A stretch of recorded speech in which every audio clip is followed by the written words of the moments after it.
The C200 is officially back in commission, and I thought today we would go over my workflow. Let's talk about it.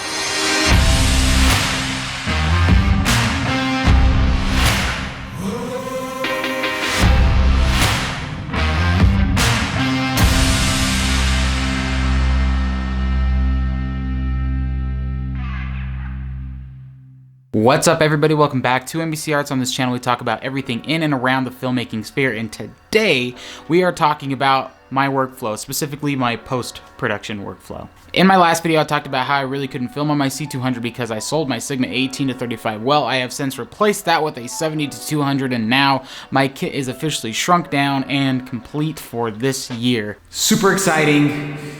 My wall hates me. So now that I am filming with the C200 again, I thought we would go over my workflow, specifically my post-production workflow. Now, this video is not meant to be a how-to. I understand that everybody's workflow is going to be a little bit different, and do not take what I say here as hard fact and something that you are supposed to do every single time in every single workflow wherever. Everybody's going to be a little bit different depending on the camera, footage, computer you're editing on, the software you're using, plugins, whatever. So everybody's going to be a little bit different. I just thought this video would be cool for beginners, people who really don't have their, post-production workflows kind of set up yet, and who are looking for suggestions on how to make it more smooth, faster, or just kind of looking for recommendations in general. So without further ado, let's hop over to the computer and I can show you what I do once I have finished filming here. Alright, everybody, now that we're back on the computer, we can see what I do in my post-production workflow. So I do work on a Mac. You don't have to use a Mac, you can use a PC, you can really use whatever you want to edit videos. I like Mac just because, I'm used to the Mac workflow. I've been with Macs most of my life. However, I do like PCs for some things, especially that you can generally get a lot more bang for your buck than you can with a Mac. But to say that, if you are just starting out and you want to start building an editing machine, or you want to spec one out to buy, I would highly recommend getting a multi-core CPU. I would recommend like 6 cores. You want to make sure it's pretty fast too, like 3.5 to 5.0 gigahertz is usually pretty good, so you can get some snappy workflow. And then you would want to get a higher end graphics card. You don't have to go crazy, especially if you're not doing like any 4K or 8K stuff, or even a raw workflow like I'm doing. So just kind of look out for what's best for your type of footage that you're working with. And then I would definitely recommend a ton of RAM.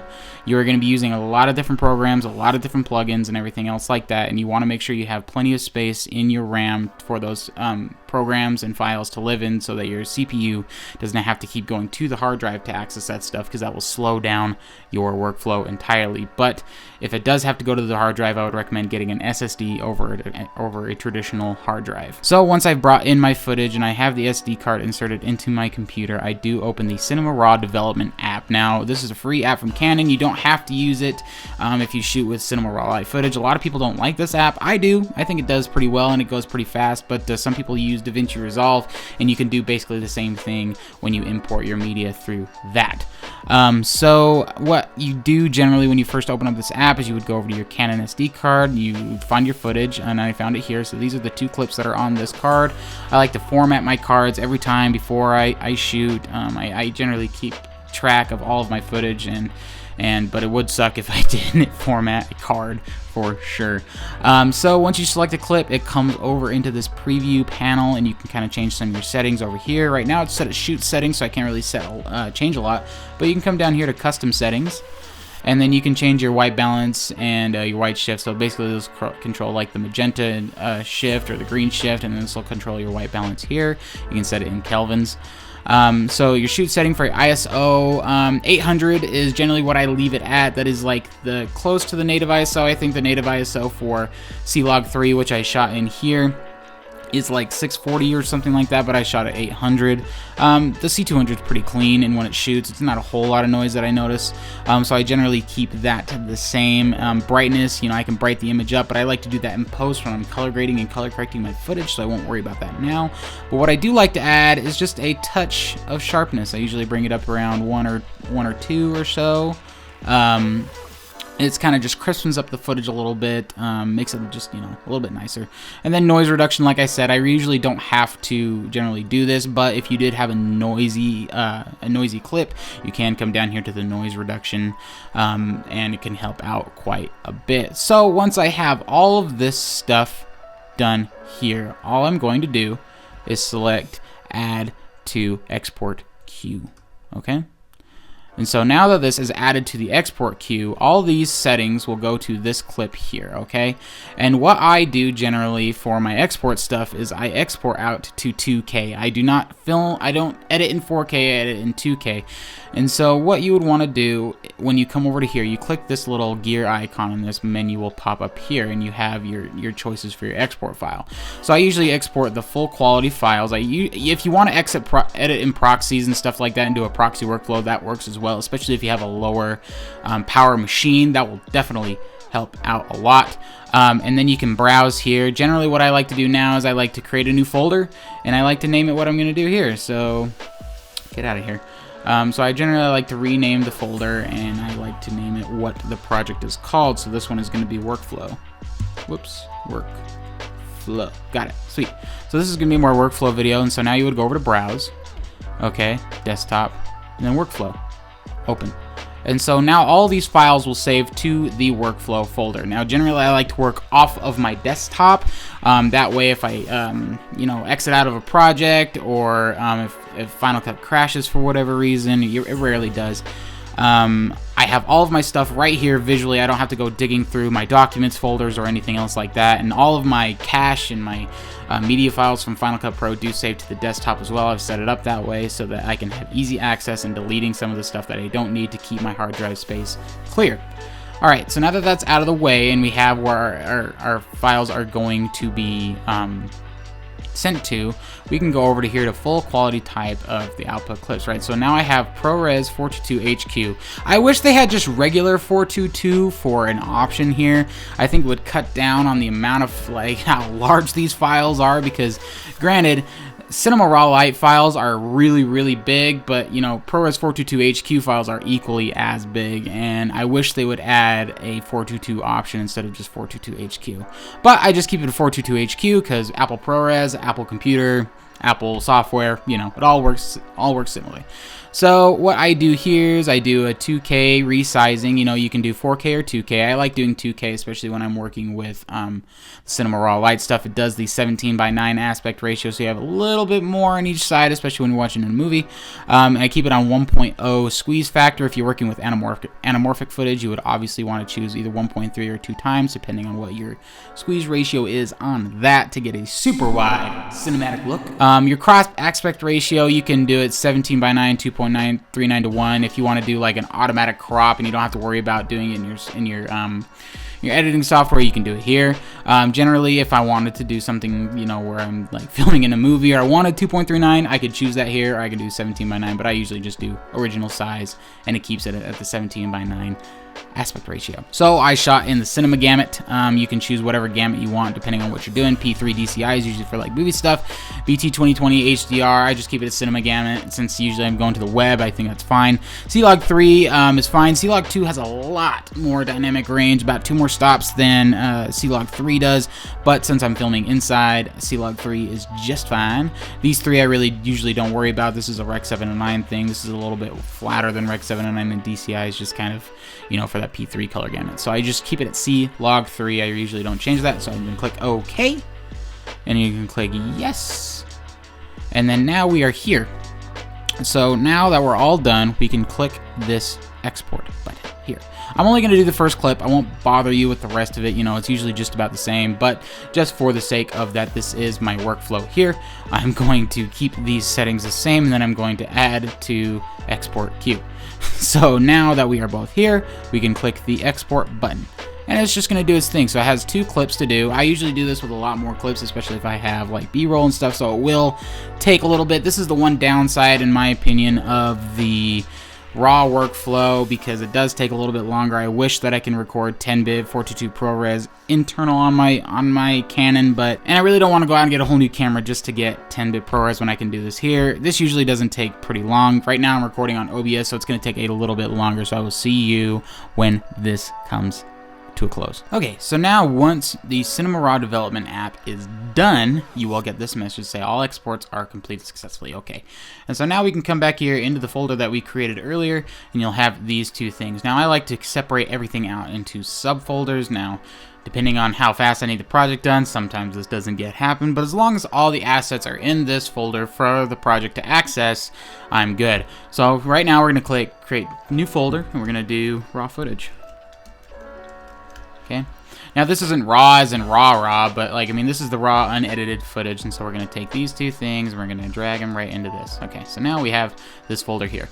So now what we're gonna do is we're gonna create another new folder. We're gonna title this music. Okay. And usually, like, all I do is like footage, music, and then for this video here, obviously this footage here that I'm recording right now is gonna go in here, so I'm gonna do this one as computer. Nope. Computer footage. Okay. Right, so now I have all these three folders here, one with raw, one with music, one with whatever. Now, generally I save my YouTube assets over here in this folder here, so this has like some music, my intro, that is so I don't have to keep editing that every single time. So generally when I open up a project, I'll pull from this one as well, but this always stays on my desktop no matter what, and so I don't have to worry about seeing wherever that footage kind of went here. So since this was a recent recording, I'm going to drag this over into the computer footage thing here, and we can get started. So now we're done here. We're done with this app here. We can close out of here, and we are now ready to move on to the video editing process of this tutorial, or workflow show off, I guess. I don't know, whatever you want to call it. So I use Final Cut Pro for my editing stuff. Now I've done DaVinci Resolve and I've done Premiere Pro as well, but I stuck with Final Cut Pro. It just kind of works best for me right now, especially since I'm doing YouTube. It's not faster or slower. I mean, I think that kind of comes down to the editor themselves, but I like Final Cut Pro. I think it works fine. I use Motion for motion graphics. Now I cut the Adobe cord a long time ago, but I will say this: the hardest thing to find and replace is After Effects. Motion is, for me, a close second to it, but After Effects is more powerful. There are more plugins and more support for After Effects out there. So if you're willing to pay that 20 bucks a month for After Effects, or you can find some way to get it cheaper, I would highly recommend After Effects for it. But Final Cut Pro is good, especially if you're working on Mac hardware. I also use Logic Pro for audio. Generally, for bigger projects, I would use Logic Pro for the audio editing portion. What I would do is I would get a picture lock and then send that video over to Logic and kind of, work with the different layers, especially if I'm using like Foley, music, and everything kind of has to be layered out and kind of set in a certain way for like a movie or something else I'm making or whatever. So I generally use Logic Pro for that. Now moving over to photo editing stuff, I use Luminar 4. Luminar AI is coming out, and I will probably be switching to that, however, but Luminar 4 has been amazing for photo editing. Like I said, I cut the Adobe cord, and this is a really great Lightroom alternative. So generally when I'm doing photography stuff, I don't do a whole lot of, Photoshop stuff, so Lightroom was enough for me for a long time, but Luminar 4 has taken the place of that. I do wish this did support Lightroom presets, though. That would be absolutely amazing, so that I can get some really cool Lightroom presets. I mean, there's a way around it here, and I could do another video on that another day, but Luminar 4, really great option if you don't want to go the Adobe route. And then next, I use Pixelmator Pro. Now this is my Photoshop alternative. Now there is the Affinity series of stuff, and I'm kind of looking into that. Pixelmator Pro is great, but I do like the Photoshop user interface a lot better, and the Affinity Pro stuff kind of emulates that in a really great way. Plus they do like Illustrator and InDesign stuff, so if I'm ever doing a graphic design project, I can kind of go with those. Now that we're ready to go into Final Cut Pro, let's kind of open it up here. Now, this is not one of the new Macs that has the M1 chip in it. This is just a 2019 iMac, and obviously you can see here that this was my last project. And this is what happens when you take all of your footage off of your hard drive and throw it onto your external hard drive. It can't find it. It doesn't know where to go. That's why the folder on the desktop thing is super duper important. So what I'm going to do now is I'm going to come up here and I'm going to click New Event. Now, I don't like this Final Cut Pro, I wish you wouldn't do this because I don't like it. I don't like the whole library project in the library event thing. Why don't we just create a project file? That would be so much easier. Logic does it. Logic just creates just regular project files. Why can't Final Cut Pro? Anyway, we're not talking about that today. We can talk about that another day. So now I'm going to name this workflow project. Okay, and we're going to go into my untitled library here. Okay. Now, in my library, I do have it set to be like a wide HDR setting so that I can use log footage properly and, you know, have it all so I can color grade it and do HDR stuff since I am using 10-bit footage. So now that I've done this, I'm going to go back up to new and I'm going to create a new project here. And you're going to click here and I'm going to name it the exact same thing. Workflow project. Now, most of my videos are 1080p, so I just keep it here. Since I am working with 2K footage, you know, I can have the bars on the top and bottom. I kind of like that look. You don't need to have that look, but I like that look. I use Rec 709 PQ 2020. You can also use HLG if you want, but I select PQ. Generally, it looks pretty good. 48 kilohertz, that's pretty much CD quality there, and audio source is stereo. 24 frames a second. I can shoot in true 24 on my C200. I haven't really, like, you know, messed with that a whole lot, but I just only came at 23.98. That's usually the standard here. And you can click OK. All right, now we got a whole new project. No more red footage, no more nothing. So now what I'm going to do is I'm going to come over here, right click, and click Import Media. So now we have here, we're on my desktop selected. We can go down here. This is my music, my YouTube music, and my YouTube assets folder here. And what I would do now is I would import the raw footage, and obviously I'm going to import the computer footage. So I would just select these here. Whoa, crazy. It looks a little bit bright here because Final Cut Pro automatically applies a LUT when you're viewing it, but it won't go into the footage down here. You'll see here in a second. So we're going to do that and import selected. Okay, so now you'll see that this is all crazy and blown out, and ew, that doesn't look super good here. So what I'm going to do is I'm going to select this clip and I'm going to drag it back down into here. And now that my playhead, you can see that a LUT has automatically been applied, and we don't want that. So what we're going to do is we're going to come up here and we're going to see this camera LUT, and we're going to do none. Boom. Now we are back on the regular log stuff. You might have to do this depending on what kind of workflow you do. But if you're doing like a log one, it'll automatically apply that. But that's easy to come over here and fix and stuff like that. But see, we are at 2048 by 1080. That is our footage resolution. And now we can start editing this footage. Generally, I don't have a whole lot of stuff on here, so what I'm going to do now, just for the sake of a tutorial and for the sake of this, I'm just going to drag this in. But generally, this is what I would do, and now I can come in and grab my computer footage as well. Here. Oh, look, there's OBS. That's what I'm recording this with. So there's that, and that'll go in my thing here. So now, generally what I would do is I would edit this. We can go over an editing tutorial and kind of what I do to color grade my stuff a later video, but this is just straight up a tutorial. So normally what I would do, let's say this project is completely edited, is completely done. This is a banger of a video. You can tell by the amount of effort I put into it. So generally what I would do now is I would come up here, select this, come up here, and then I would select master file here, okay? And then this would come up. See, this is going to be the size, the amount of video size. It's crazy. I usually go to ProRes 422 LT for my stuff on here, and it generally works out pretty well there. And I would just click next and export the video. And then once the video is exported, I would then upload it to YouTube. But once it's done uploading, I would generally have a video file right here on my desktop. I would select that in order to upload, and then once it's done uploading, I would throw it back into the workflow folder, and then I would be done with there too. But you've now noticed that there are two extra folders and extra things on my desktop. The untitled cache, and then Final Cut Pro Original Media. I don't know why it does this. This is dumb, in my opinion. I usually keep this just in case. But I do generally delete the untitled cache. This doesn't really have anything to do with your project, your Final Cut finding your footage or anything like that. It just makes it a lot faster for the project to work. It's cached all of your media and stuff like that, so it can access it a lot faster versus having, like I said, to go to the hard drive and stuff. But we can talk about that at a later video. So Once that's done, I delete that, move that into here, and then I would just store everything on my external hard drive here to keep my hard drive nice and clear, so just in case if I have a bigger project file, I don't have to worry about that. I do have an SSD that I can work off sometimes, just in case if I need a little bit bigger space. I do only have a 500 gigabyte SSD in here. I planned on doing an external workflow from the beginning, but since I don't save any of that crazy large files onto my computer and work with those, it has become a lot easier, and working with 2K footage is definitely a lot better and easier on my machine than working with straight up 4K footage.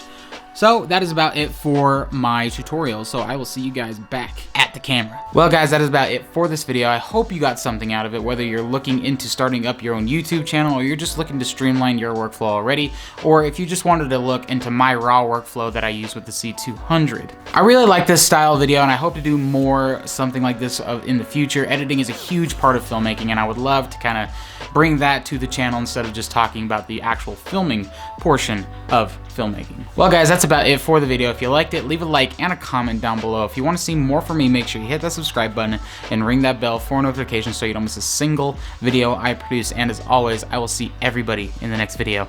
See you later.